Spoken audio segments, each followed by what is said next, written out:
क्या बिहार का ये चुनाव असली मुद्दों से भटक गया है? मुझे नहीं पता चुनाव भटका है नहीं भटका है, या इसको भटकाया जा रहा है, या चुनाव जीतने के लिए लड़ने के लिए कोई इस तरीके के हथकंडे अपनाए जा रहे हैं। मुझे नहीं लगता कि राजनीति में भाषा की ऐसी गिरते स्तर की कोई जगह है। मैं मानता हूं कि आप कड़े से कड़ा विरोध भी मर्यादित शब्दों में आप दर्ज करा सकते हैं, पर एक चुनाव जीतने के लिए, और रोमाना जी जिस सीट का ये जिक्र हो रहा है, मैं बोलूँगा सिर्फ एक सीट जीतने के लिए आप इस तरीके के हथकंडों का आप इस्तेमाल कर रहे हैं, जहाँ पे मेरे परिवार को आपके सामने गाली दी जाती है और आप खामोश रहते हैं। जब हम लोग प्रधानमंत्री जी की सभा में भी जाते हैं ना, एक बड़ा डी बना होता है, उसके पार की भी आवाज़ हम लोग को सुनाई देती है जब कोई चिल्ला के कुछ बोलता है। ऐसे में जो व्यक्ति आपके सामने खड़ा है पहली पंक्ति में, right next to your stage, और आपका पोडियम भी कोई बहुत पीछे तक नहीं है, और आप उस वक्त भाषण भी नहीं दे रहे हैं, आप खामोश खड़े हैं ताकि वो व्यक्ति अपना गाली गलौज पूरा कर ले। आपके बगल में आपकी प्रत्याशी खड़ी हैं जो उसी दिशा में देख रही हैं। तो ऐसे में मैं कैसे मानूं कि इस तरीके की बातें उनके कान में नहीं गई, या उन्हें पता नहीं चला कि ये बोला जा रहा है। मतलब आप ये कह रहे हैं कि तेजस्वी यादव जब ये कह रहे हैं मैंने नहीं सुना, तो वो झूठ बोल रहे हैं? Romana ji, I would want you to share, एक दिन आप किसी एक मंच पर हमारे साथ आइए, मैं आपको दिखाता हूँ मंच से क्लियरली, और खास तौर पे सामने की पंक्ति में जो लोग खड़े होते हैं उनकी आवाज़ आपको साफ आपको सुनाई देती है। कोई शील्ड नहीं है वहाँ पे, कोई नॉइज़ बैरियर्स वहाँ पे नहीं लगे होते। हैविंग सेड दैट, कौन सही बोल रहा है नहीं बोल रहा है, मुझे बस इतना है कि आपके सामने, और ये दुख मुझे ज़्यादा इस बात का है रोमाना जी, क्योंकि वहाँ पे मेरा छोटा भाई खड़ा था। ये किसी और के मंच के सामने होता तो शायद मैं गुस्सा होता, मैं नाराज़ होता, पर मेरे छोटे भाई के सामने ये हुआ है, मैं दुखी हूँ, क्योंकि इस बात की उम्मीद मैंने कतई नहीं की थी कि तेजस्वी के सामने ये होगा और वो खामोश रहेंगे। राबड़ी देवी जी मेरी माँ है, पीरियड। अगर उनके बारे में कोई इस तरीके की बातें बोलता मेरे सामने तो मैं मुंह तोड़ जवाब देता, मैं कड़ा विरोध तत्काल उसी वक्त मैं दर्ज कराता।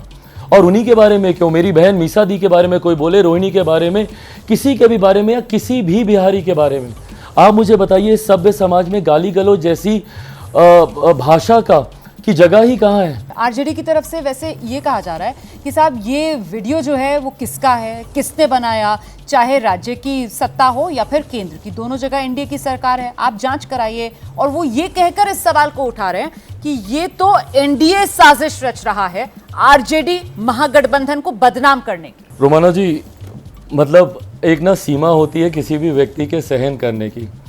आप समझ रही हैं, मेरी माँ को गाली दी गई है रोमाना जी। आप भी एक ऐसे परिवार से आती हैं, आपकी भी माँ होंगी, बहनें होंगी, महिलाएं घर में होती हैं सबके। ऐसे में जब आपके परिवार को गाली दी जाती है, आपको लगता है इस तरीके की बातें कर कर आप उसके जख्म को भर रहे हैं कि कुरेद रहे हैं? क्या कोई भी व्यक्ति, भारतीय संस्कारों वाला कोई भी व्यक्ति अपने परिवार को गाली देने के लिए चीज़ों को इम्प्लांट करवाएगा? या कोई भी गठबंधन अपने ही लोगों को प्लांट करेगा अपने ही नेताओं को गाली दिलवाने के लिए? मतलब वेयर आर वी गोइंग? मेरे परिवार को गाली दी गई, मैं जितना सभ्य हो सकता हूँ मैं उतनी सभ्य तरीके से, उतने मर्यादित तरीके से मैं अपनी बातों को मैं रख रहा हूँ। ऐसे में मैं जाता हूँ उनके पास, उनको बोलता आपने मेरे परिवार को गाली दी, चलिए कोई बात नहीं, बहुत अच्छा, अब आइए आप और हम मिलते हैं, चलिए हम लोग चुनाव आयोग में जाते हैं। कैसी बातें कर रहे हैं? मैं अगर अपने परिवार का संरक्षण नहीं कर सकता तो मैं बिहार का संरक्षण कैसे करूंगा? मैं अगर अपनी माँ को सुरक्षित नहीं रख सकता तो बिहार की उन लाखों करोड़ों माँओं की इज्जत की मैं रक्षा मैं कैसे करूंगा, जिनकी बात मैं बिहार फर्स्ट, बिहारी फर्स्ट में करता हूं। हमने देखा किस तरीके से कोई भी अगर ऐसा समारोह होता है लालू परिवार में, तो आप वहां पर उनके घर में उन खुशियों में शरीक भी होते हैं। ऐसे में आपका मन हुआ कि आप एक बार पर्सनली फोन करके तेजस्वी यादव से इस बारे में बात करें कि ये क्या हो रहा है? मैं करूंगा, मैं जरूर करूंगा, और वो उतनी रिश्तों की गुंजाइश मैंने हमेशा रखी है। बट हाँ, लीस्ट मैं एक्सपेक्ट करता हूं कि कम से कम ऐसी बात पर उनकी तरफ से कड़ी प्रतिक्रिया तो आए उन लोगों को लेकर, एंड नॉट ओनली उन लोगों को लेकर। रोमाना जी, आप जब नेता होते हैं ना, बहुत से लोग आपको अपना आदर्श मानते हैं, आप रोल मॉडल बनते हैं एक बहुत बड़ी आबादी के लिए। ऐसे में आपका आचरण दूसरों को प्रभावित करता है, अब वो सही या गलत तरीके में। आज एक शख्स की हिम्मत हुई कि तेजस्वी प्रसाद यादव के सामने चिराग पासवान के परिवार को गाली दे दी गई और कुछ नहीं हुआ। अब सोचिए उस व्यक्ति की हिम्मत कितनी बढ़ेगी, वो जिस भी गांव में रहता होगा वहां पर जाकर चिराग पासवान की मां को गाली देने पर कुछ नहीं हुआ तो उस गांव की कितनी और महिलाओं के साथ वो कैसी हरकतें कर रहा होगा।